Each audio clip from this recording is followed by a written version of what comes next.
Oi pessoal, nossa aula de hoje é sobre acentuação, uma das matérias que teve agora há pouco a reforma ortográfica e uma série de dúvidas se criou a respeito desse assunto. O que a gente tem que estar atento? Ao edital. O edital vai definir se ele quer as regras velhas, se já estão valendo as regras novas e claro que a principal palavra que a gente tem observado nos últimos concursos é de acordo com a ortografia oficial. De acordo com a ortografia oficial, as duas regras valem até 2012, ou seja, até 2012, se falar em oficial, as duas são possíveis.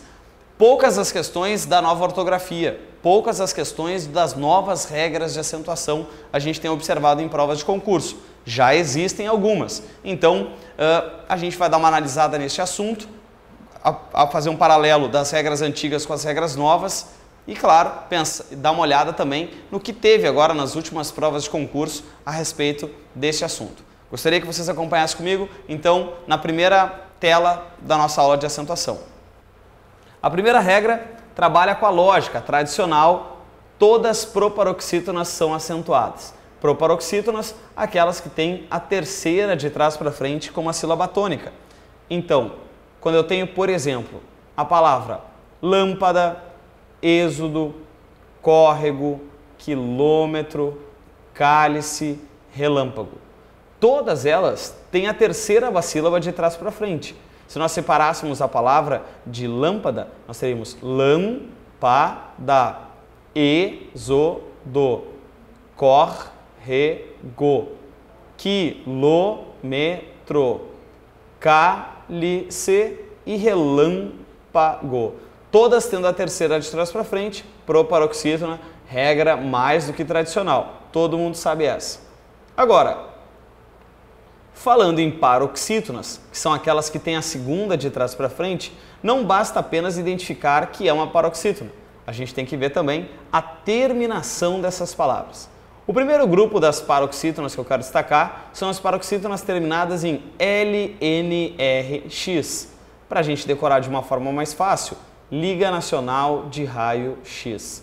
Liga Nacional de Raio-X. Tá, Zambelli, mas o que tem a ver? Não tem nada a ver, mas serve para a gente decorar.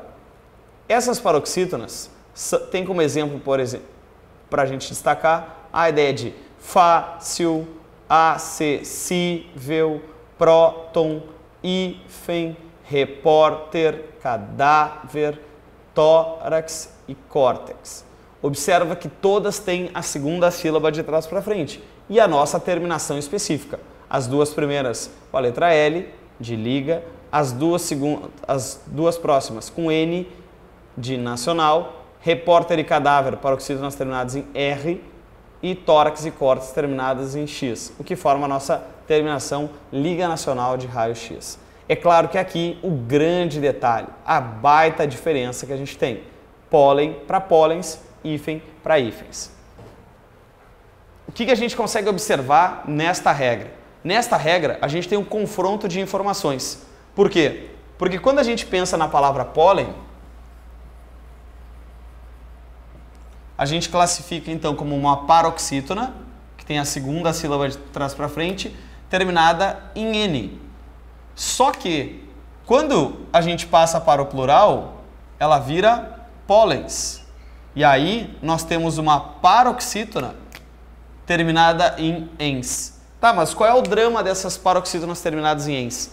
É que a gente vai ver que as oxítonas, aquelas que têm a primeira de trás para frente, são as que vão ser acentuadas terminadas em ens. Então, paroxítonas terminadas em ens não poderão ser acentuadas. Essa terminação pertence às oxítonas, fato que impede, então, o acento. Na hora das provas, costuma aparecer uma questão assim: qual das palavras que, quando passadas para o plural, perderiam o acento? Ou qual das palavras, quando passadas para o singular, receberiam o acento? Geralmente, dentro dessas questões, a gente está trabalhando com essa ideia. A ideia das paroxítonas terminadas em N, que quando passadas para o plural, mudam a terminação e perdem o acento. Cuidado com uma questão desta. Na nossa próxima lâmina, a gente tem ainda a ideia das paroxítonas. E aí, as paroxítonas terminadas em I e IS, então nós temos o júri, o caque, o lápis, o tênis, que são paroxítonas, tem a segunda de trás para frente como sílaba tônica e aí com as terminações, então, que a gente classifica essas paroxítonas.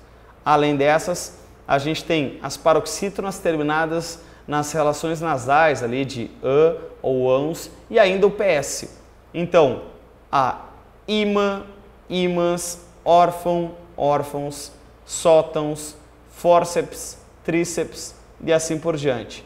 3 terminações que pouco aparecem em prova, mas saiba que existem também nas nossas ideias de paroxítonas. E ainda, lembrando que aquele sinalzinho de til ali não é acento, mas é uma marca da relação nasal. Til não é acento. Acento nós temos o circunflexo e o agudo. Depois nós temos ainda algumas paroxítonas terminadas em us, ou uns, quando eu tenho bônus, quando eu tenho onus, álbum, álbuns, que são as terminações então das nossas paroxítonas. Nós temos ainda as paroxítonas terminadas em ditongo crescente.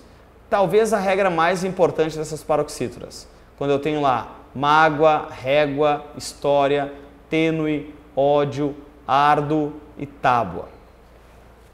Aqui vale um destaque. A ideia dessas paroxítonas terminadas em ditongo crescente. Como que funciona isso? As paroxítonas terminadas em ditongo crescente classificam-se da seguinte maneira. Ditongo crescente é uma relação que nós vamos ter de semivogal mais vogal. É um ditongo que aumenta. Então, quando nós pegamos a palavra história, por exemplo, nós poderíamos separá-la de 2 maneiras. Nós poderíamos dizer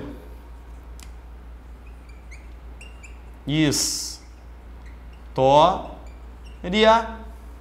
ou ainda história.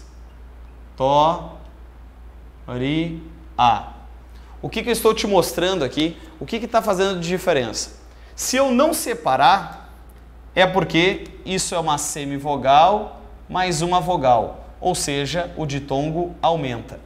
Agora, se nós separarmos e considerarmos história, considerarmos essa letra forte, isso é uma vogal mais uma vogal.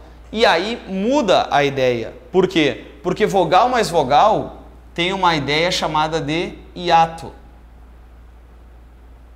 Vogal mais vogal é um hiato. E aí observa a contagem. 1, 2, 3. A terceira de trás para frente se chama proparoxítona. Bom, Zambelli, mas história é paroxítona terminada em ditongo crescente ou é proparoxítona? Esse é o detalhe. Pode ser as duas. Então o que a gente inventou? Que se for uma paroxítona, se justifica pelo ditongo que aumenta. Se for essa daqui, recebe um nome especial. Uma coisa que a gente chama de proparoxítona relativa ou ainda eventual. Claro que não é sempre que costuma aparecer isso na hora das provas, mas algumas bancas ainda insistem em trabalhar com a ideia das proparoxítonas relativas ou eventuais. Por que chamada desse nome? Por quê? Porque as proparoxítonas, de forma geral, elas são puras. Quando eu tenho a palavra médico, ninguém tem dúvida que a terceira de trás para frente é essa e que ela é a sílaba tônica e que isso é uma proparoxítona. Só que as paroxítonas terminadas em ditongo crescente, que se confundem com as proparoxítonas relativas, é que deixam de forma relativa, de forma eventual, a classificação de proparoxítona. É essa a grande diferença. Ela não é tão pura quanto essa daqui. Ela pode ser classificada assim ou assim. Então, isso vai fazer uma diferença. Porque aqui nós vamos ter, então, a paroxítona terminada em ditongo crescente ou a proparoxítona relativa eventual. Claro que na hora da prova, como que a gente vai saber isso? Analisando as alternativas. As alternativas podem nos garantir qual é a abordagem que eles estão fazendo. Se estão considerando como proparoxítona relativa eventual ou se paroxítonas terminadas em ditongo crescente. O meu destaque vale para as paroxítonas terminadas em ditongo crescente. É a grande tendência das provas, as maiores bancas trabalham com essa ideia, paroxítonas terminadas em ditom crescente. Raras as bancas que trabalham com a ideia de proparoxítona relativa eventual, mas saiba que existe isso. Tudo bem? Na nossa próxima lâmina, a gente tem então a regra das oxítonas. As oxítonas terminadas em A, E, O, podendo ou não estar acompanhadas de S, e em e ens. Então, nós temos como exemplo de oxítonas as últimas sílabas como sílabas tônicas. Eu tenho lá cajá, atrás, café, bebês, cipó, propôs, além, porém, armazéns, parabéns. Ou seja, as terminações que classificam essas ideias. Agora há pouco nós falávamos ainda das paroxítonas terminadas em ens. E olha quem está levando essa classificação, quem está levando essa terminação, as oxítonas. As oxítonas terminadas em ens é que serão acentuadas. Por isso que pólens, por isso que itens não recebem acento, porque não são as terminações das paroxítonas, e sim das oxítonas. Além disso, os monossílabos. Esses monossílabos, um certo cuidado, porque eles têm as mesmas terminações das oxítonas, A, E e O, podendo ou não estar acompanhados de S. Só que muitas provas costumam colocá-los como sinônimos de oxítonas. Então, monossílabo, evidentemente, uma sílaba. Pá, fé, nó, cas, pés, pós. Todos esses monossílabos, dependendo da questão, poderiam estar associados às oxítonas. É bem comum na hora das provas essa mistureba de monossílabo dentro das oxítonas, mas alguns gramáticos dão como regras distintas. Eu estou trabalhando com regras distintas, mas quem vai definir realmente é a questão. Agora, cuidado, monossílabos com em, ens não são acentuados, que é o caso de trem, bens e sempre. Por quê? Porque só as oxítonas puras de sílabas em diante é que serão acentuadas, e não os monossílabos. No próximo, a gente tem então as formas verbais oxítonas terminadas em A, E e O, ligadas por pronomes enclíticos ou mesoclíticos. O que é isso? Vamos traduzir para a linguagem do dia a dia. Enclíticos é ênclise, no final do verbo. Mesoclíticos é a ideia de mesóclise, no meio do verbo. Então a gente tem ali encontrá-lo, recebê-la, dispô-los, amá-lo-ia, vendê-la-a. Observa que nesses verbos a gente acentua e adapta um pronome às suas ideias, às suas formas verbais. Então, quando a gente trabalha com alguns verbos que têm a terminação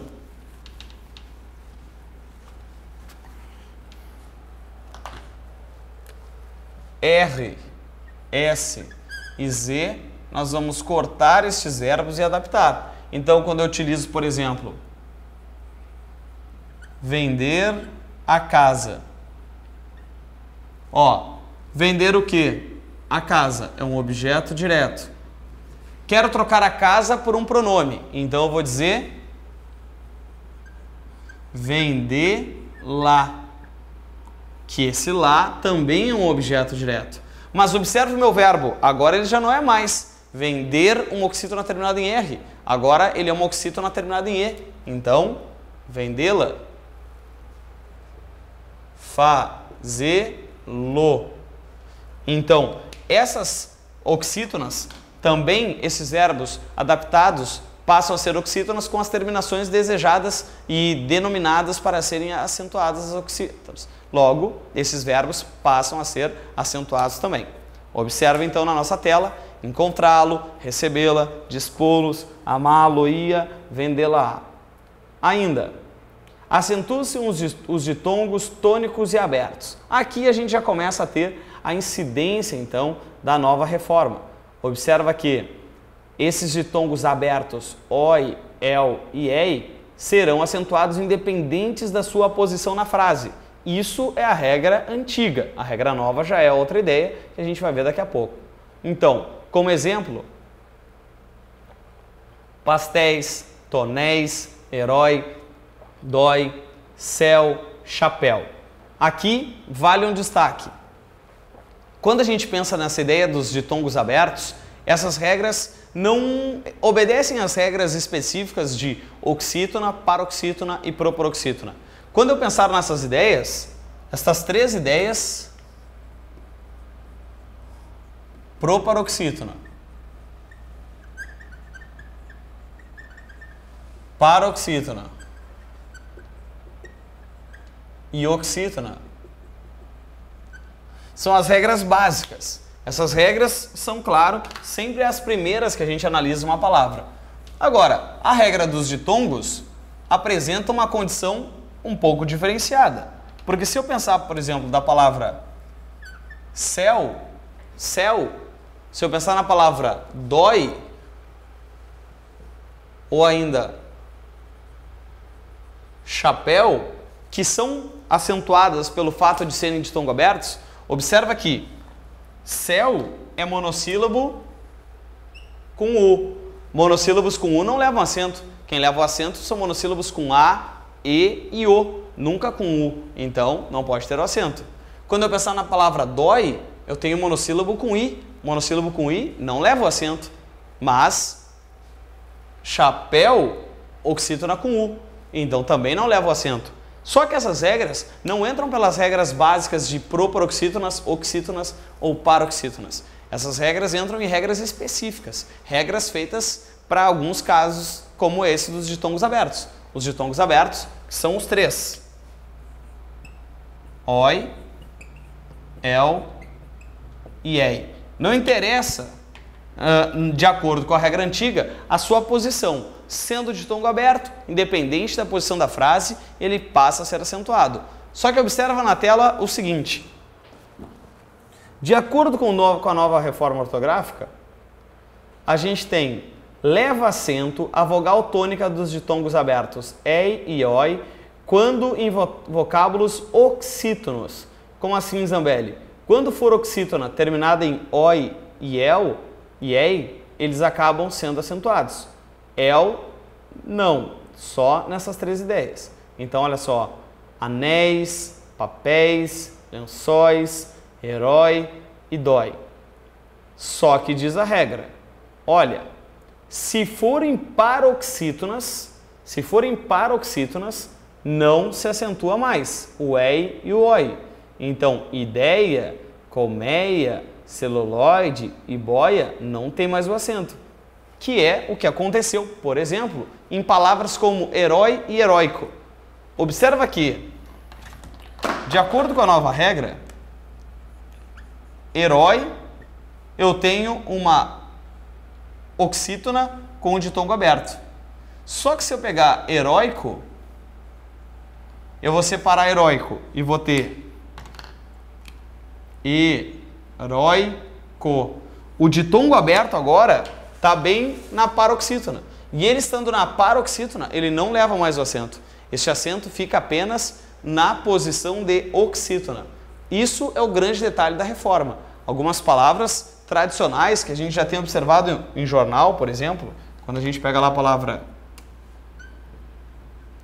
ideia, pessoal que gosta de cinema, né, começou a acompanhar que toda sexta-feira aparecia agora uma estreia. E o que está acontecendo com esses acentos aqui? A gente tem estreia, ideia, e a paroxítona é que está com o ditongo aberto. Essa paroxítona com o ditongo aberto acaba não tendo mais o acento. O acento ficou apenas para as oxítonas, com os ditongos ei e oi. No caso do el, está liberado tudo. No caso dessas outras duas, não pode. Ainda na próxima lâmina, a gente tem regra dos hiatos I e U. Regra dos hiatos I e U. Talvez a regra mais importante. Cuidado com essa regra. Essa regra determina a seguinte ideia: eu só posso acentuar I e U quando for hiato. O que significa ser um hiato? Duas vogais. Então, leva acento I e U dos hiatos quando, primeiro, forem tônicos. Evidente que eles têm que ser a sílaba mais forte, senão não podem receber o acento. Vierem precedidos de vogal, ou seja, tem que ser uma vogal diferente deles. Depois, formarem sílabas sozinhos ou com S. Jamais, quando eu separar a sílaba, eles podem aparecer com outras letras que não sejam S. Se vier acompanhado de R, de Z, de qualquer que seja a letra, não leva. Ou ainda, não podem virem seguidos de NH.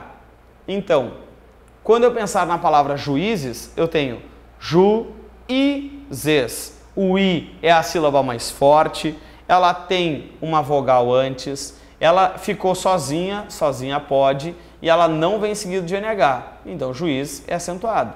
Da mesma forma, miúdo, olha o U, ficou sozinho, é forte, não vem seguido de NH. Quando eu tenho faísca, veio acompanhado de S na separação silábica. Mas na separação, tudo bem, não temos problema. No balaústre, nós temos então terminada isolada com S. Com S, não tem problema. Agora, no juiz, olha o que aconteceu. Por que eu não posso ter o acento? Ele é tônico, ele é precedido de vogal, só que quando eu separei, ele veio acompanhado de Z. Z não pode. A mesma coisa, o Raul. Raul, eu tenho um hiato, ele é tônico, ele tem vogal, mas ele é acompanhado de L. De L não pode. Sair, o mesmo caso, só que acompanhado de R. E olha o rainha, assim como tainha, como bainha, essa palavra é uma regra dos hiatos, só que bate na ideia de vir seguido de NH. Seguido de NH não pode ter o acento. Impedem essas palavras de receber os acentos ali. Então, com isso, a gente fecha o primeiro bloco de acentuação. Vimos as 3 regras mais importantes, que é a regra das oxítonas, paroxítonas e proparoxítonas. E já começamos a pensar ainda na regra do novo acordo ortográfico, a regra dos hiatos, que já mexe em alguma coisa de reforma. Claro, acabamos de ver ainda a regra dos hiatos, talvez a regra mais importante para quem vai fazer prova de concurso. No próximo bloco, a gente segue falando das novas regras, das regras antigas e dessa matéria que sempre é uma surpresa na hora da nossa prova.